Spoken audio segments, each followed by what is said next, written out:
All right, today we're going to talk about the full moon in Sagittarius, which is occurring on June 11th at 3:44 a.m. Eastern Daylight Time. Adjust for your time and location in the world at 20 degrees of Sagittarius.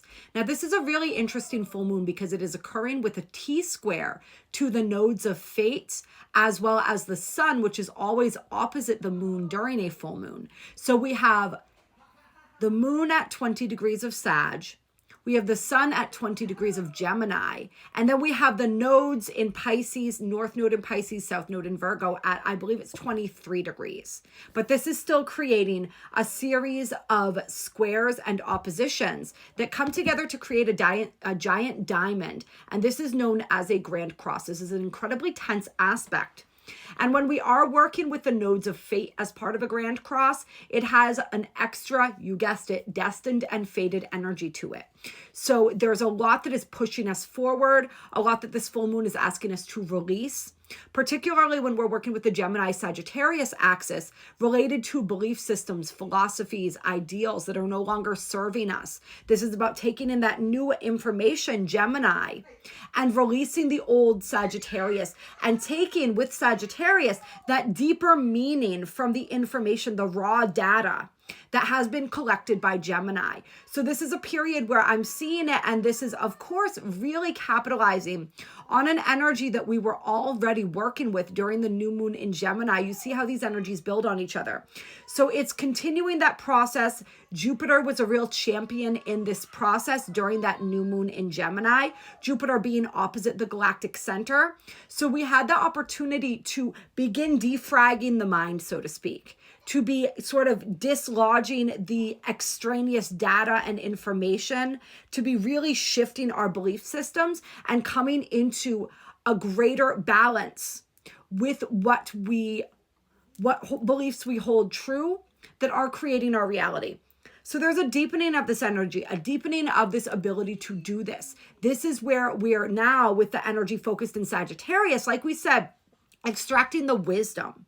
And as we extract the wisdom and as we begin to write in, it's like the Gemini new moon was about the new data and it was about releasing the extraneous information. Now Sagittarius full moon comes in.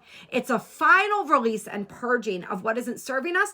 And then we're really writing those new programs, those new belief systems. We're generating that new version of reality based on what we have deemed to be true and what we have deemed to resonate with us after we've gone through this process of revising what it is that we think, what it is that we believe. After we've vetted all of this information, we're now crystallizing a new belief structure.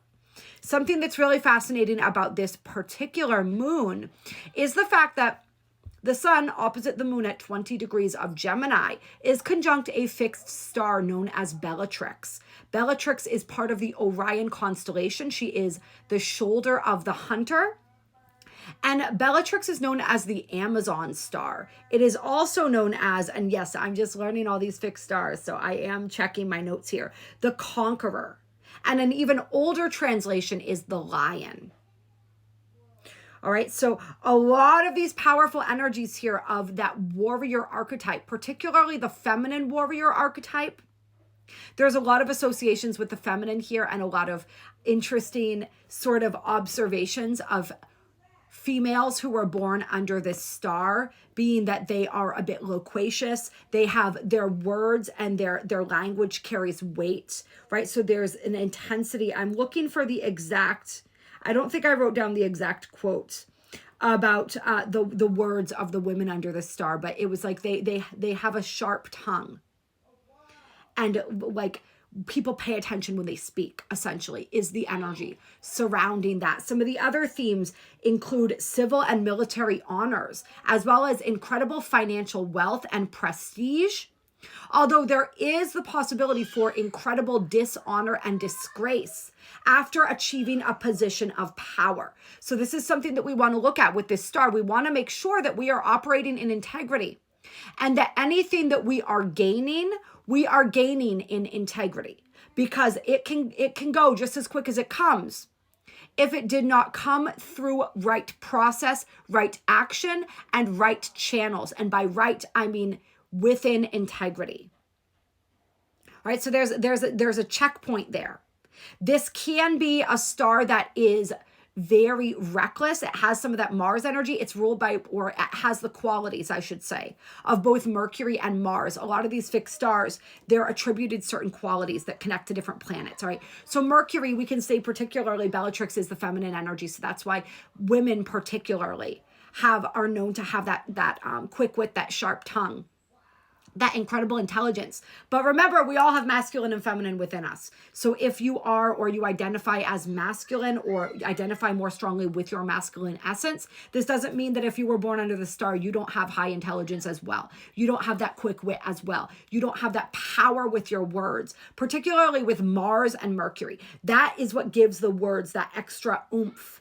It also can be somebody who fights with their words, somebody who has a very sharp and piercing intellect and tongue, and who needs to learn how to temper that, and needs to learn how to temper their thirst for violence as well, because there is a very aggressive energy when we're working with a Mars-ruled star.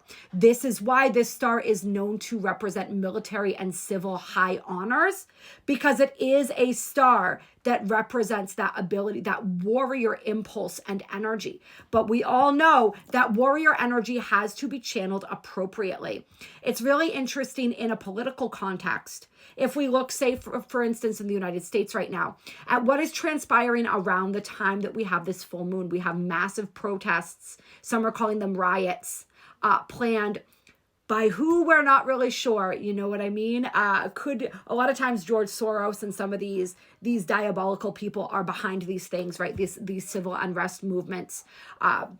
Whatever it is, whoever it is, we know that there's a lot of violence already going on. There are riots. There are just mass chaos going on in the United States right now surrounding everything that's going on politically. So there's a lot of deep intensity with that Bellatrix type energy, with that Mars type energy. So just a fascinating aside that is all happening right around the time of this full moon, and the peak of that energy perhaps occurring on the 14th, just a few days after this full moon, with the sun still within range of Bellatrix and within that Orion constellation.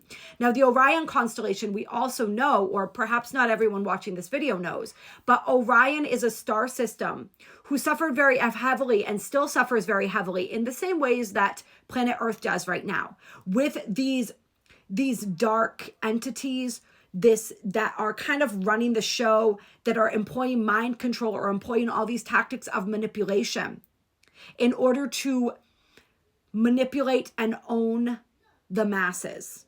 All right, this negative polarization energy, the service to self energy and polarization of the people in power, and the way that they are subverting the will of the people. This is a big theme in Orion. This is also a theme in Altair, which Pluto is retrograding over right now within the sign of Aquarius. So we've got a lot of this energy where we have these forces coalescing to control the people. And it's really up to us to determine and understand where these forces are coming. Like, how do I want to say this? Hold on, I gotta think about how I want to say this, because I'm running out of time for this video. What is programming and propaganda, and what is truth? That's the question. And a lot of times, if you find yourself resonating with some type of political movement or something like that, start doing a little digging. Start doing a little research. Who is behind that? Who is sponsoring that? Because today, these big protests and political movements are literally sponsored by corporations. If that doesn't tell you enough about what's going on here, I don't know what does. So to really think about that, this is about using that critical thinking. Gemini, Sagittarius, the axis of knowledge, all right? There's a lot of knowledge, a lot of information accessible, both energetically, spiritually, vibrationally, as well as within the other channels of knowledge and information, the more 3D channels. Check every 3D channel of information against your own energetic channel of information. This is a big energy in that. This full moon is a big lesson in discernment. And like we said, we are cementing in those belief systems that are going to support us as we move through this next phase of our journey and onto and align ourselves more powerfully with this upcoming timeline that we are sort of aligning into, merging into.